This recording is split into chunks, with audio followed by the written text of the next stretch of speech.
The Happy Prince, the original text, Chapter 1. The Happy Prince is loved. High above the city, on a tall column, stood the statue of the Happy Prince. He was gilded all over with thin leaves of fine gold.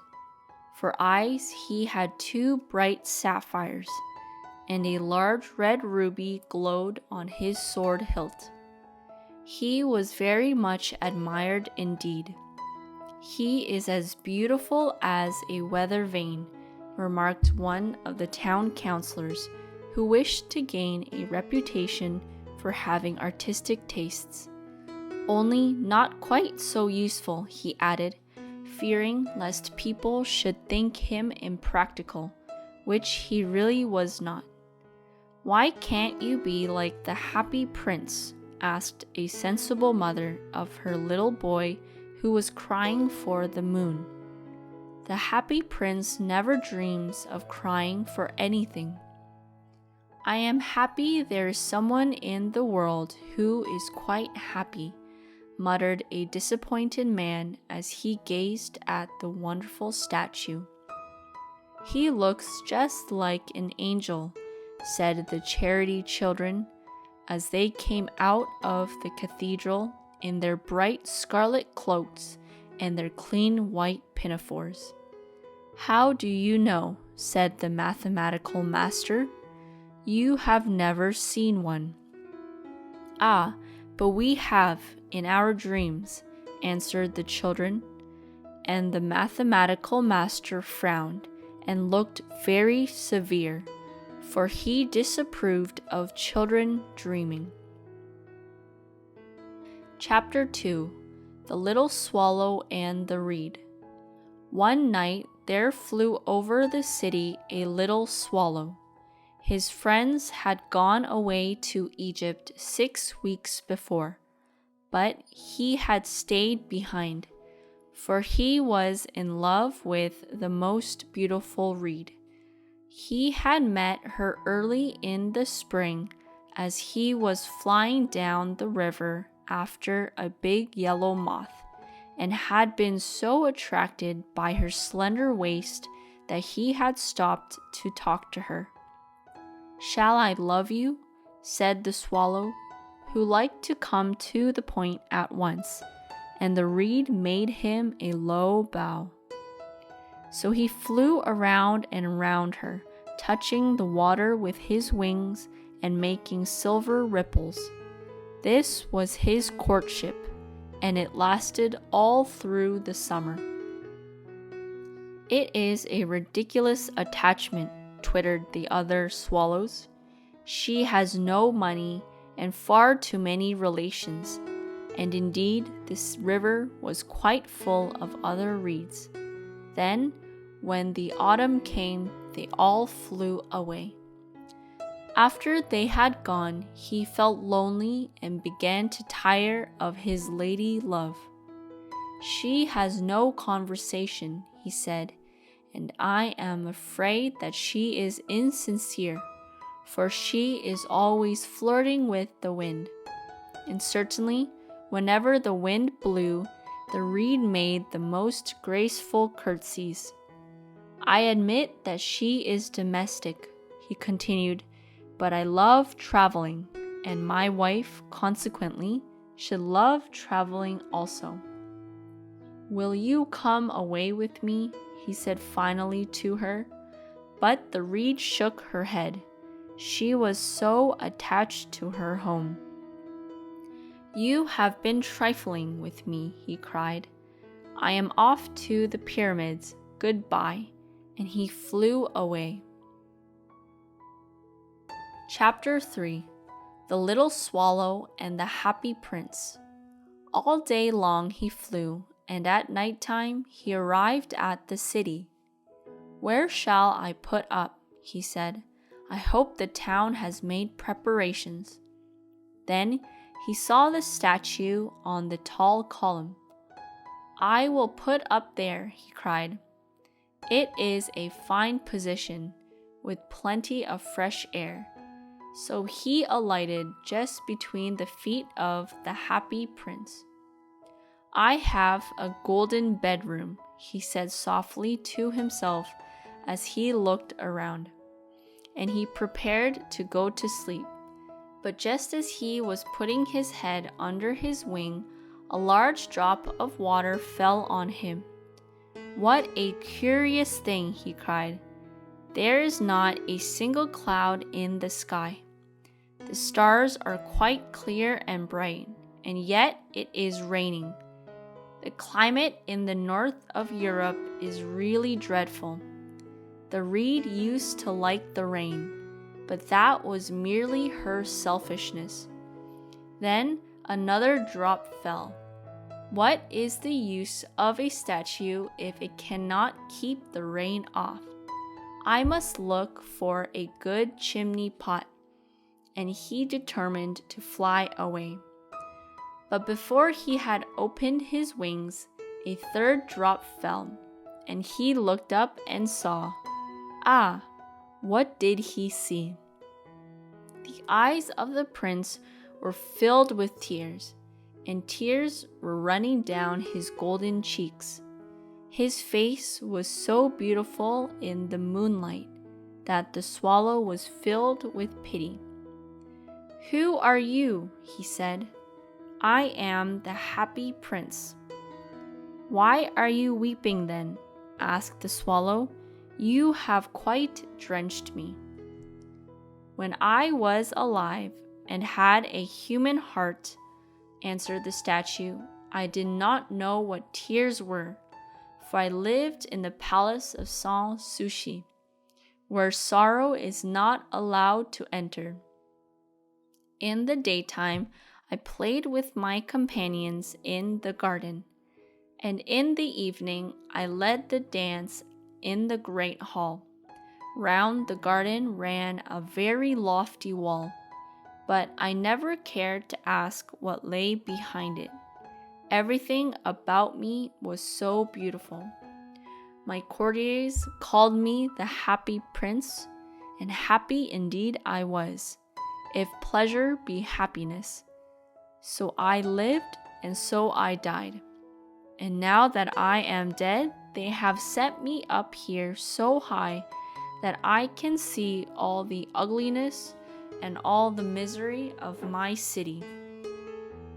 And though my heart is made of lead, yet I cannot choose but weep." Chapter 4. The Ruby from the Sword. "What, is he not solid gold?" said the swallow to himself. He was too polite to make any personal remarks out loud. "Far away," continued the statue in a low musical voice, "far away on a little street there is a poorhouse. One of the windows is open, and through it I can see a poor woman seated at a table. Her face is thin and worn, and she has coarse red hands, all pricked by the needle, for she is a seamstress. She is sewing passion flower decorations on a satin gown. This gown is for one of the most lovely guests of the queen. This special guest will wear the gown at the next royal ball. In a bed in the corner of the room, the poor woman's boy is lying ill. He has a fever and is asking for oranges. His mother has nothing to give him but river water, so he is crying. Swallow, swallow, little swallow, will you not bring her the ruby out of my sword hilt? My feet are fastened to this pedestal, and I cannot move. Friends are expecting me in Egypt, said the swallow. My friends are flying up and down the Nile and talking to the large lotus flowers. Soon they will go to sleep in the tomb of the great king. The king is there himself in his painted coffin. He is wrapped in yellow linen and embalmed with spices. Around his neck is a chain of pale green jade, and his hands are like withered leaves. Swallow, swallow, little swallow, said the prince. Will you not stay with me for one night and be my messenger? The boy is so thirsty, and the mother is so sad. I don't think I like boys, answered the swallow. Last summer, when I was staying on the river, there were two rude boys, the miller's sons, who were always throwing stones at me. They never hit me, of course. We swallows fly far too well for that, and besides, I come from a family famous for its agility, but still, it was a mark of disrespect. But the happy prince looked so sad that the little swallow was sorry. It is very cold here, he said, but I will stay with you for one night and be your messenger. Thank you, little swallow, said the prince. So the swallow plucked out the great ruby from the prince's sword and flew away with it in his beak over the roofs of the town. He passed by the cathedral tower, where the white marble angels were sculptured. He passed by the palace and heard the sound of dancing. A beautiful girl came out on the balcony with her lover. How wonderful the stars are, he said to her, and how wonderful is the power of love. I hope my dress will be ready in time for the state ball, she answered. I have ordered passion flowers to be embroidered on it, but the seamstresses are so lazy. He passed over the river and saw the lanterns hanging on the masts of the ships. He passed over the ghetto and saw the old Jews bargaining with each other and weighing out money on copper scales. At last, he came to the poorhouse and looked in. The boy was tossing feverishly on his bed, and the mother had fallen asleep. She was so tired.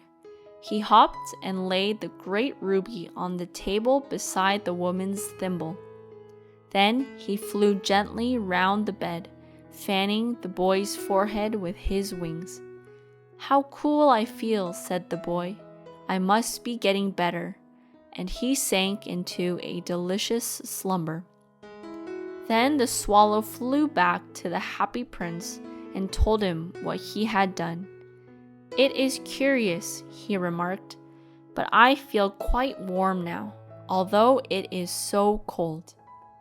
That is because you have done a good action, said the prince, and the little swallow began to think, and then he fell asleep.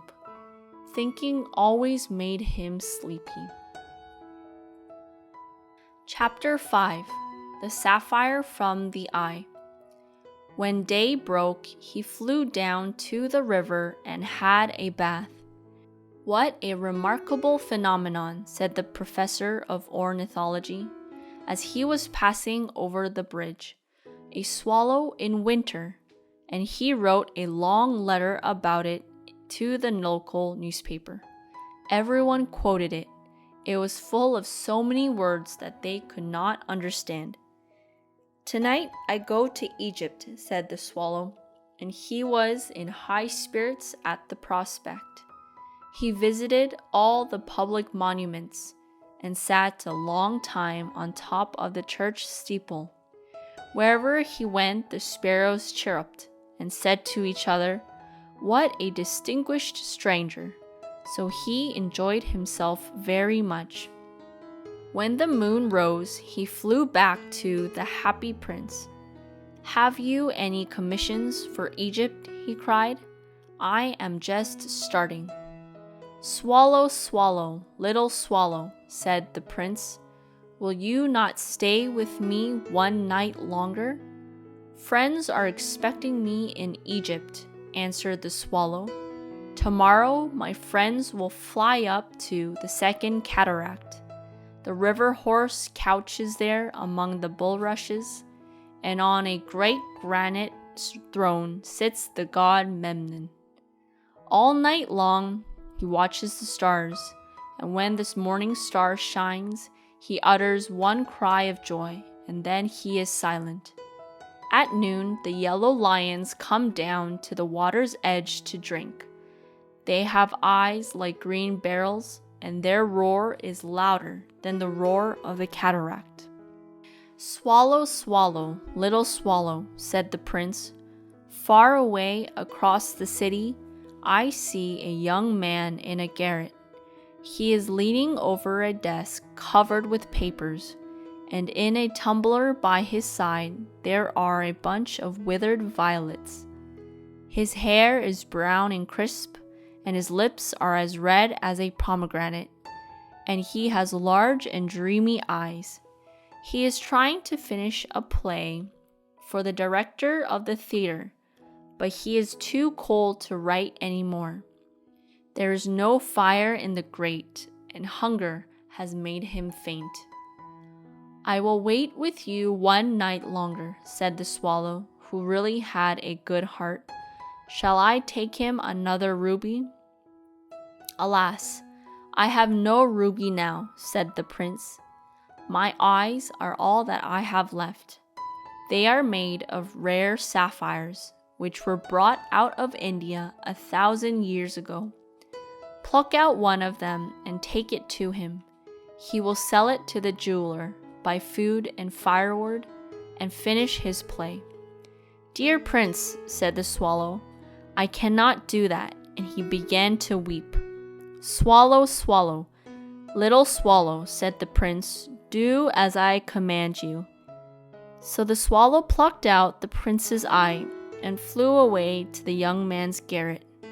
It was easy enough to get in, as there was a hole in the roof.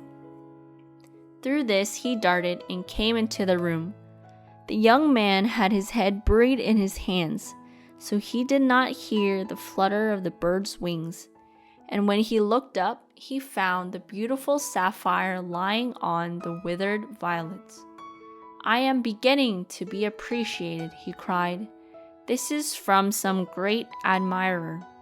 Now I can finish my play." And he looked quite happy. Chapter 6. The Little Match Girl. The next day, the swallow flew down to the harbor. He sat on the mast of a large vessel and watched the sailors hauling big chests out of the hold with ropes. "Heave ahoy!" they shouted as each chest came up. "I am going to Egypt," cried the swallow, but nobody minded, and when the moon rose, he flew back to the happy prince. "I came to bid you goodbye," he cried. "Swallow, swallow, little swallow," said the prince. "Will you not stay with me one night longer?" "It is winter," answered the swallow, "and the chill snow will soon be here. In Egypt, the sun is warm on the green palm trees, and the crocodiles lie in the mud and look lazily about them. My companions are building a nest in the temple of Baalbek, and the pink and white doves are watching them and cooing to each other. Dear prince, I must leave you, but I will never forget you, and the next spring I will bring you back 2 beautiful jewels in place of those you have given away.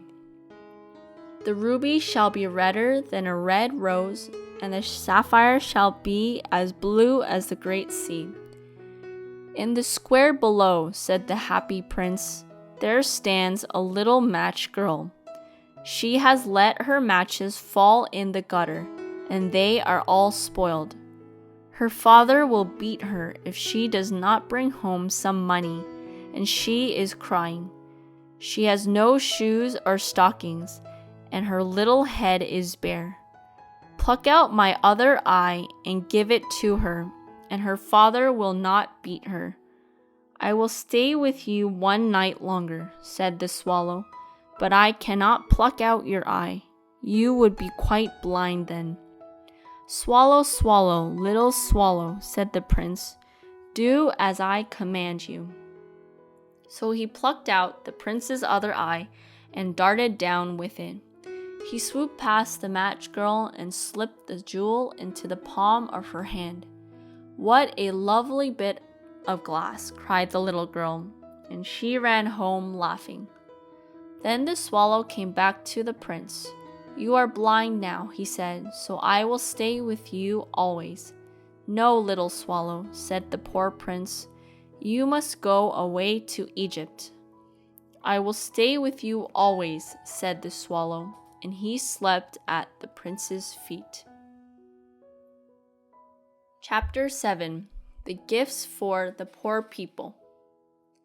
All the next day he sat on the prince's shoulder and told him stories of what he had seen in the strange lands.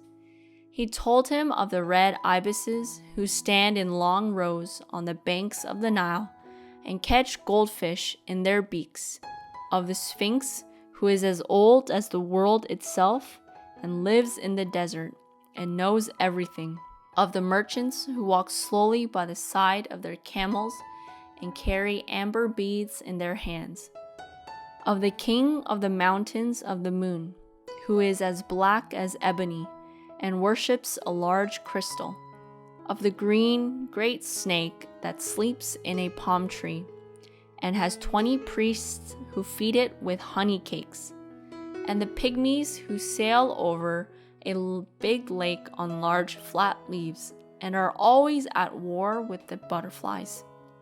"Dear little swallow," said the prince, "you tell me of marvelous things, but more marvelous than anything is the suffering of men and of women. The misery of people is a mystery.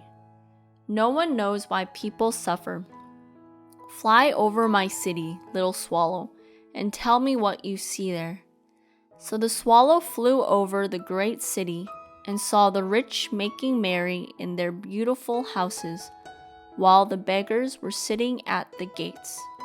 He flew into dark lanes and saw the white faces of starving children looking out listlessly at the black streets. Under the archway of a bridge, 2 little boys were lying in one another's arms to try and keep themselves warm. "How hungry we are," they said. "You must not lie here," shouted the watchman, and they wandered out into the rain. Then he flew back and told the prince what he had seen. "I am covered with fine gold," said the prince. "You must take it off, leaf by leaf, and give it to my poor. The living always think that gold can make them happy." Leaf after leaf of the fine gold the swallow picked off, till the happy prince looked quite dull and gray. Leaf after leaf of the fine gold he brought to the poor, and the children's faces grew rosier, and they laughed and played games in the street. "We have bread now," they cried. Chapter 8. The Death of the Swallow. Then the snow came, and after the snow came the frost. The streets looked as if they were made of silver. They were so bright and glistening. Long icicles like crystal daggers hung down from the eaves of the houses. Everybody went about in furs, and the little boys wore scarlet caps and skated on the ice. The poor little swallow grew colder and colder, but he would not leave the prince. He loved him too well. He picked up crumbs outside the baker's door when the baker was not looking, and tried to keep himself warm by flapping his wings. But at last he knew that he was going to die. He had just enough strength to fly up to the prince's shoulder once more. "Goodbye, dear prince," he murmured. "Will you let me kiss your hand?" "I am glad that you are going to Egypt at last, little swallow," said the prince. "You have stayed too long here, but you must kiss me on the lips, for I love you." "It is not Egypt that I am going," said the swallow. "I am going to the house of death. Death is the brother of sleep, is he not?" And he kissed the happy prince on the lips and fell down dead at his feet. At that moment, a curious crack sounded inside the statue, as if something had broken. The fact is that the leaden heart had snapped right in two. It certainly was a dreadfully hard frost. Early the next morning, the mayor was walking in the square below in company with the town councilors. As they passed the column, he looked up at the statue. "Dear me, how shabby the happy prince looks," he said. "How shabby indeed," cried the town councilors, who always agreed with the mayor, and they went up to look at it. "The ruby has fallen out of his sword. His eyes are gone, and he is golden no longer," said the mayor. "In fact, he is little better than a beggar." "Little better than a beggar," said the town councilors. "And there is actually a dead bird at his feet," continued the mayor. "We must really issue a proclamation that birds are not to be allowed to die here." And the town clerk made a note of the suggestion. So they pulled down the statue of the happy prince. "He is no longer beautiful. He is no longer useful," said the art professor at the university. Then they melted the statue in a furnace, and the mayor held a meeting of the corporation to decide what was to be done with the metal. "We must have another statue, of course," he said, "and it shall be a statue of myself." "Of myself," said each of the town councilors, and they quarreled. When I last heard of them, they were still quarreling. "What a strange thing," said the overseer of the workmen at the foundry. "This broken lead heart will not melt in the furnace. We must throw it away." So they threw it in a dust heap where the dead swallow was also lying. "Bring me the two most precious things in the city," said God to one of his angels. And the angel brought him the leaden heart and the dead bird. "You have rightly chosen," said God, "for in my garden of paradise this little bird shall sing forevermore, and in my city of gold the happy prince shall praise me."